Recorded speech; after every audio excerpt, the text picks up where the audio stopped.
The following episode contains descriptions of both physical and sexual assault. Listener discretion is advised. Come gather round the campfire and hear our ghostly tales of chilling terrors, darkest woes, and anything that goes bump in the night. So cuddle up with your best friend or dare it alone. The darkness is closing in and spirits are calling your name. This is Fireside Phantoms.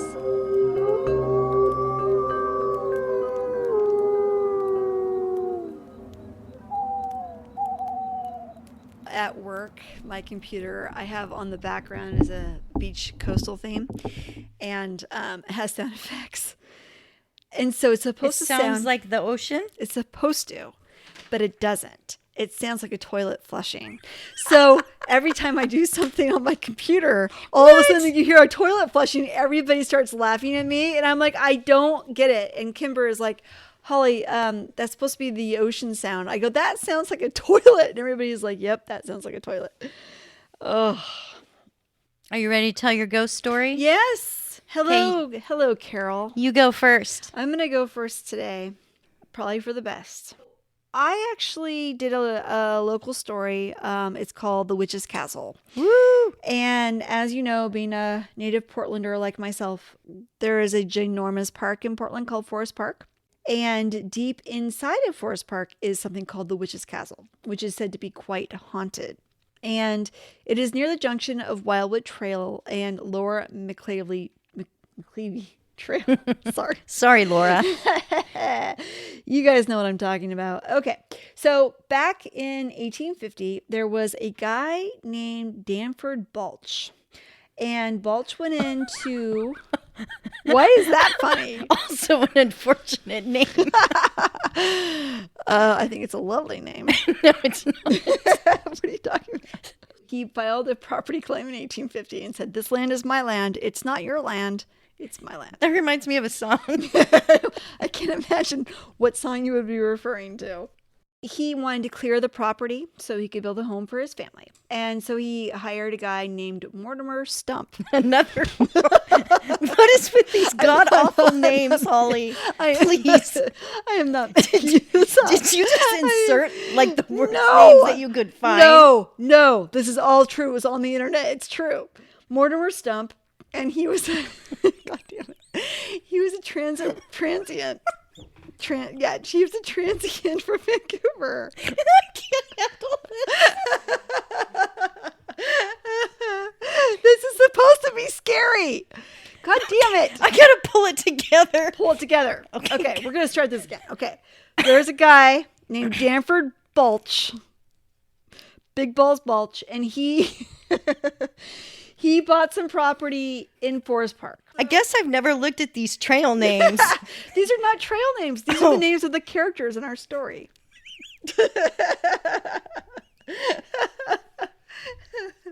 Okay.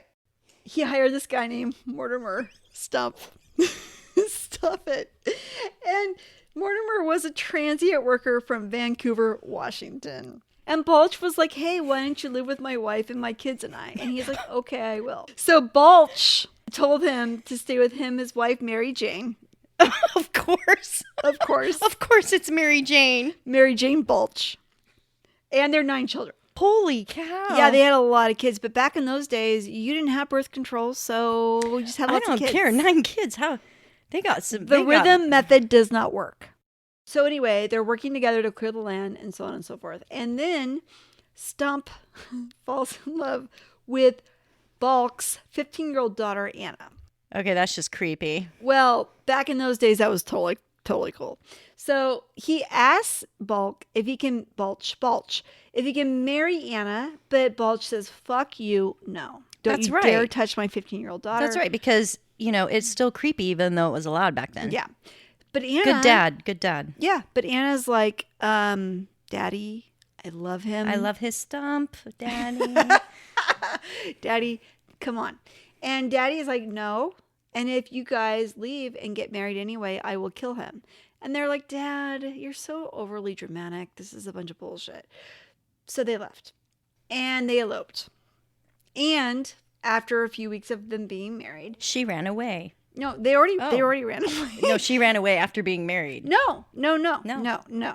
They were happily wed, Okay. and they came into, I think, Portland or something, and to get some supplies. And who did they run into? But Daddy Balch.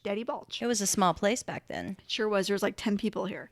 And so Daddy Balch was like, I told you if you guys were going to do this, I was going to kill him. And so he pulled out a shotgun. Well, some of the stories say An axe. he pulled it. No. Some stories say he pulled out a shotgun, but actually the shotgun wouldn't be invented for like another 12 years or something. So he pulled out some kind of a weapon and he shot Stump right in the face. And they, of course, arrest him. But the jails back then were these like little wooden rooms, and they weren't very well made, so he was able to get out of there. And he took off and he went back to the same area in Forest Park where he had been working with Stump to prepare his property and so on and so forth. He was out there for like 6 months before the law finally caught back up with him and said, no, remember, you killed that guy, you have to come back with us. And so they took him back. Okay, what? Holly, it took them 6 months to find him? They had to get a wagon. They had to get some horses. It takes a while to get out there, Carol. They have other shit to do. They probably had to survive a couple of winters. You know, there's stuff going on back in the 1850s that They weren't motivated to catch killers. It wasn't as prevalent as it is today. Obviously we don't have not. serial killers. Every, fifth person is a serial killer or a sociopath. And, they tried him and they convicted him and they hung him. And he was the first legal hanging in Oregon. He was the first person to be hung for his crimes in Oregon. That's kind of interesting. But anyway. Yeah, it is interesting because with so many trees, I would think that would be a very popular way of, dealing with your if you think criminals. about it, there's 10 people there. And one person is now dead, so that's 9. And then he had to escape, so that means 4 people have to go looking for him. So that leaves 5 to try and convict him. So there probably wasn't a whole lot of people. And 2 are definitely not hunters. So right. And most of them are his kids. And one, can't hike at all. Because he had 9 kids, and so one person's dead. They're all related to him. There's 9 people. They're all related. The whole town's related to Dad. There's 9 people left. And they're like, Dad, you fucker. We're going to... Sorry. But yeah, Dad, we're convicting you of murder, and you're going to hang for this. Anyway, why is this all related to a ghost story, you ask? Why is it related to a ghost story, Holly? Well, apparently in the 1950s, they built a stone structure pretty close to, if not right on top of the same area where his house had been. It was used as a restroom area and like a ranger station. It was destroyed, I think, in the 1960s by a big storm. But it became known as the Witch's Castle, and part of it still stands today.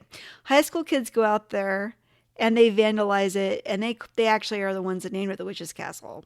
Okay, I was going to ask how it got its name. Yeah, the high school kids have named it that. But the reason I bring it up is because it is said to be highly haunted. People have seen plasma orbs, and around midnight, apparitions appear, and they have been photographed in some cases. Everyone seems to think that the war between the Balch and Stump is still happening.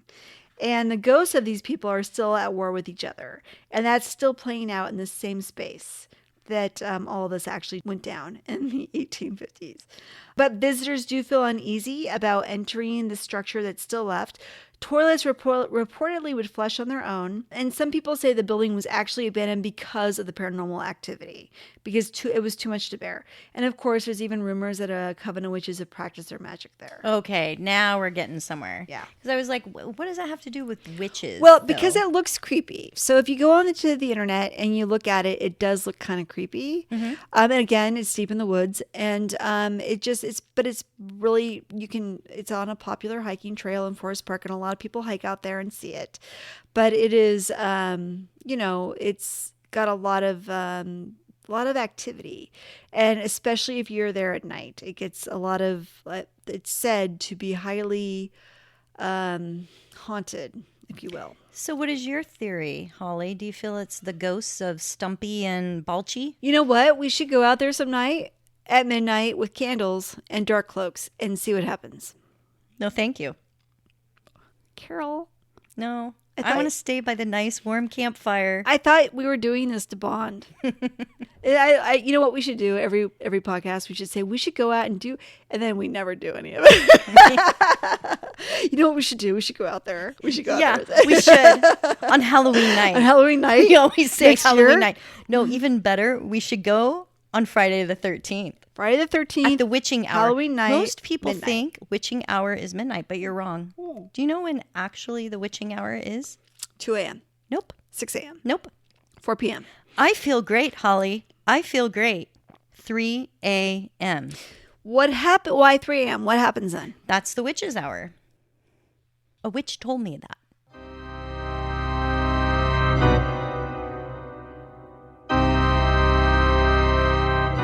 So, Carol, what are you going to regale me with this evening? Well, I always have a lot of paranormal stuff happen to me, so I have to do another paranormal story. Nice. Yay. Bring it. And, of course, I love the beach. Yes. So this one took place over Labor Day weekend. Okay. And I got to get my flashlight out again because I'm blind without it. Your flashlight with your iPad. Shh. Everybody knows I'm technologically... Everyone knows you have no eyesight, so it's okay. Okay, yeah. Because I refuse to have LASIK. That's right, girl. Okay. From Dr. Weirdo Eye Doctor. Now, this story you might have read on the internet. It was famous under a different name because I was too scared to post it under my real name. Huh. And before I had this podcast, I wanted to submit my ghost stories to another podcast. Is it Slender Man? No, it's not Slender Man. I love Slender Man, though. So podcasts were not really available then, so it was just like submitted to a forum. I'm not going to say which one. You'll sleep. But it really caught on in China, I guess. Oh, the Chinese loved it. They did. They loved it. It was all like reposted. So my friend, her daughter, my daughter, we all decided to go on a spontaneous beach trip to Seaside, Oregon over Labor Day. I love Seaside. I had half a tank of gas and hoped that would be enough to get us to the beach, which was an hour and a half away. Yeah. And when we arrived at the beach, several bizarre things started happening. Oh, okay. They have a boardwalk and there's a bunch of novelty shops there. Yes. I love the Seaside Boardwalk. It's so cool. It's a lot of fun. And we were just walking into different shops. Well, there was one particular novelty shop where a man insisted on my friend and I buying these beautiful exotic necklaces. And we were like, no, we don't need the necklaces. No. But he was very insistent. My friend and I, we both bought ourselves a necklace and put it on immediately. However, everywhere we went after that, strange things started to happen. First of all, we went to the beach and this dog didn't seem to see us. We went straight up to the dog and we finally were like laughing about it. We're like, okay, so the dog must be deaf and blind because it was just sitting there on the beach ignoring us, or very well trained. One thing that we did notice was a nun in full attire riding on a bicycle. So we laughed to ourselves because, whoever sees such a thing. I don't. Do you see nuns riding around bicycles all the time? Every No, day. You don't. No, I don't. So when it came time to leave, of course, we didn't find any vacancy. So we all got in the car, but a thick fog started moving in on us. That's ominous. Fog is always ominous. It's ominous, but always a thing at the coast. So, Yeah, it's true. of course, we were kind of scared to drive home in it. Yes. We kind of were like, well, maybe we can go to the next town and outrun the fog. And the next town was Astoria. Oh, yeah. Going the opposite direction. Yeah. So we drove there instead. I thought, well, I need to get gas anyway. So when we pulled up to the gas station, we noticed that there was no cars. It wasn't that late, but there was only one man and he was standing right out in the lot, kind of waiting for us to arrive. It was really creepy. He told us, the gas station's closed. We couldn't get gas, but he said, this is the alternative route to go back home. He pointed to a bridge, said you cross that over, you go through Washington, blah, blah, blah. Oh, he took you a long way. Oh. Yeah, he did. Mm-hmm. Another reason to this. So we followed his directions and it seemed like, of course, we were driving for hours. One thing I will say is when we crossed that bridge, my daughter's friend who was with us announced that, oh, look, there's the nun we'd seen earlier standing by the side of the road. Well, that's weird. Yeah. What the hell was she doing by the side of the road? And was by her the bridge. bicycle still with her? No, she didn't see the bicycle with her. Weird. And the rest of us didn't see her either. So we just kind of were like, haha, That's really weird. nice try. Kind of Psycho. creepy. But up ahead, after driving for, it just seemed forever, we were giving up hope, was this faint light coming from like a little restaurant shop that was in the middle of nowhere. When we pulled in, we thought it was weird that this shop was named after me, Carol's Cafe. What are the chances of that, Holly? Is it still there? We should go there on Halloween Yeah, night. we should go there. No, Friday the 13th. Or Friday the 13th. So we all thought that was really strange. We walked into the shop. We were trying to get directions, and they announced, hey, you know what? This restaurant's closed.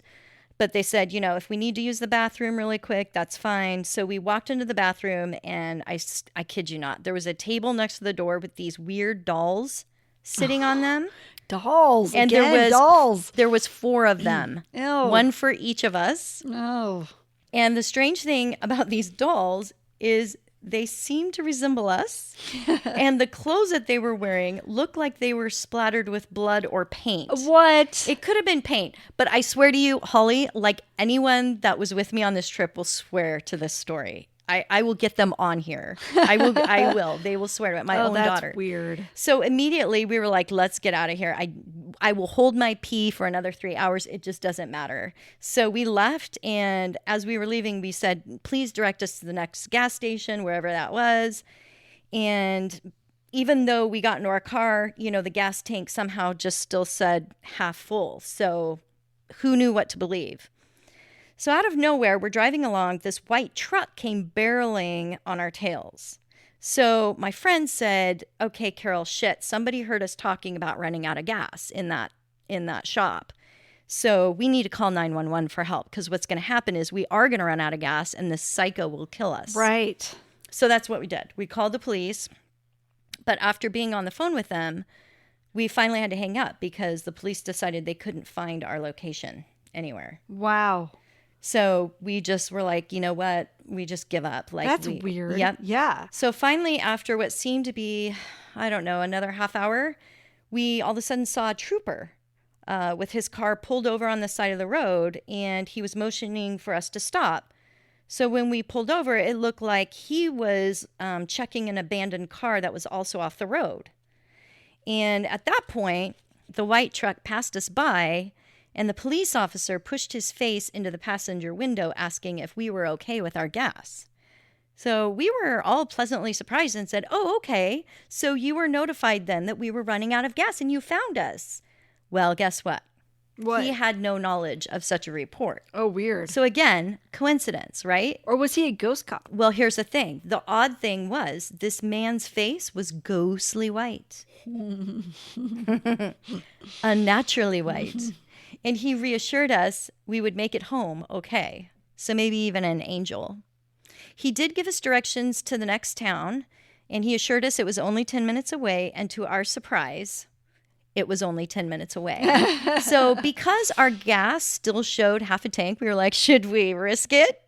Of course we shall, because we're now on the main highway. So we just drove all the way home from there. And we guesstimated it was probably the total trip was about 3.5 hours. But when we got home, the clock in our home showed an hour and a half that we were away, Oh, weird. that we were in the car. Yeah. Yeah. Yeah. So we definitely were Because I've done that route before, and it takes a long time. It's a long trip. Yeah, it's a long really trip. long trip. At least So- 3 hours. At least. And so we definitely were in some sort of a time warp, and we just all went to bed. We were exhausted. Wow. The next day, I went out to my car. There was no gas. None. Wow. So it was crazy. And I called up my friend, and she's like, oh, well, I've got more news for you. Huh. I said, what's the news? And she said, well, have you seen the paper? No. She goes, well, there's an interesting story in the paper, and it's about 2 nuns that were attacked over Labor Day weekend. Really? Yes. So there was a tip given to which led the police to a motel where the attacker was staying. And the story said that the 2 nuns were walking down a bicycle path in Klamath Falls, Oregon, which is nowhere near where we were. Right, yeah. And were saying the rosary wearing their necklaces. Okay. The attack was awful. It was reported that one of the nuns was headbutted, and then the other nun was also attacked. They both were raped, and they were controlled. What? Yeah. These nuns were raped. Wow. And they were both controlled by their rosary beads. He actually ended up killing Helen Chaska, who went by the name Sister Helena Maria. She was from Bellevue, Washington, and she was doing a mission work down in Klamath Falls with the other nun. Right. So police say Maximiliano Esparza was an undocumented immigrant from Mexico, and he rode a train down from Portland to Klamath Falls about a week before the attack. Mm-hmm. The other nun was able to give a description, and he was reported being seen around the time of the killing riding a bike in the area of the attack. So the death penalty for Esparza is being sought, of course. He had used as many as 9 different aliases, and investigators are afraid his past might uncover some more horrible crimes that he's committed. Wow. So we get chills from this, Holly, because just the coincidences of seeing a nun twice that day. Yeah. And just all the weird things of us, people seemed to not really see us when we were there. Right. And just the fact that we were forced to wear necklaces. It made you invisible? It just, the similar things just made us creeped out. Maybe the necklaces were protecting you from something. Well, and here's the thing. Maybe the nun had already been killed and she was traveling back home to get to Bellevue, Washington. Oh, on her bicycle? On her bicycle. She stole the bicycle from the killer. She was like, fuck you. I'm going home and I'm taking your bicycle. Vengeance is mine. Vengeance is mine. Give me your fucking bike. Yeah, that's And I crazy. give you no Hail Marys for that. Yeah. That's crazy. Oh Yeah. my gosh. Wow. So that's my story. That's a crazy story. That's really, really weird. Yeah. That and the dolls, finding the dolls with like The blood on whole them. thing. I don't know if like we were being protected from like evil was in the air that night everywhere, and like we were also susceptible to it. And so the nun was like, you know what? I got killed, but I'm not going to let you get killed. Maybe. By Maybe that you were guy. being protected by something. Maybe. Yeah. I'd like to think so. Yeah, I like to think so too. There are Wow. good ghosts out there. There are good ghosts. Casper. Casper. Yeah. He's a friendly ghost. Which brings us to our first advertiser, Casper Mattresses. If you're going to sleep with a ghost, wouldn't you want it to be a friendly one? That's a perfect endorsement, Carol. Thank you.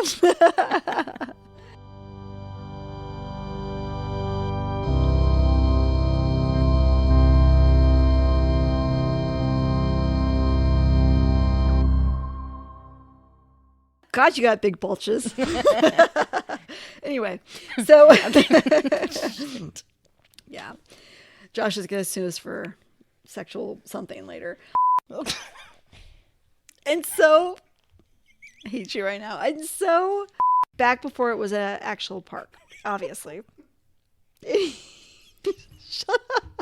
I'm sorry, Holly. Get your shit together. It's just these names. These names are so awful. Bulge had some balls to ask that. He was a student. He was a really big track star, and he had long hair. And I think he got bullied a lot. And one day, I might be wrong with the story, but he got held down, and they cut his hair off. And after that, his track running ability went to shit because his power was in his hair.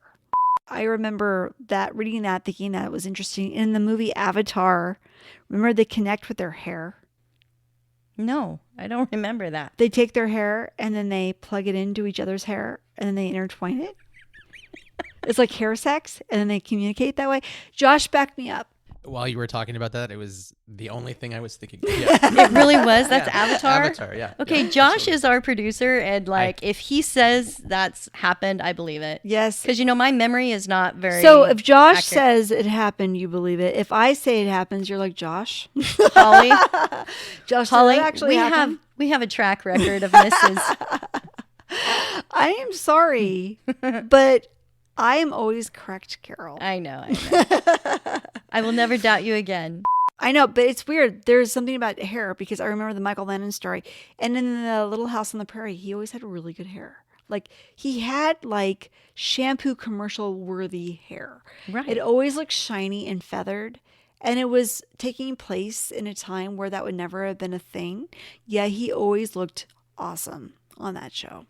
Well, I'm growing out my hair, so we'll have to do an experiment. We should do the Michael Lennon on you. Yeah.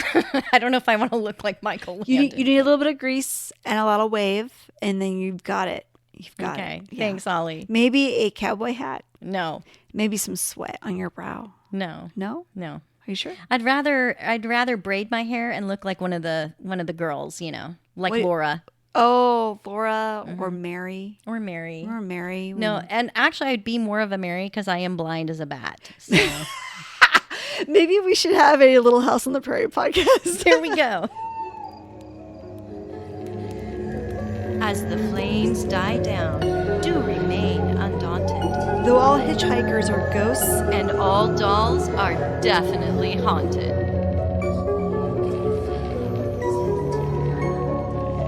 hey guys, be sure to follow us on Instagram. Our handle is @FiresidePhantoms. If you have a spooky story you would like to share with us, send it to firesidephantoms@gmail.com and you may hear it on a future episode.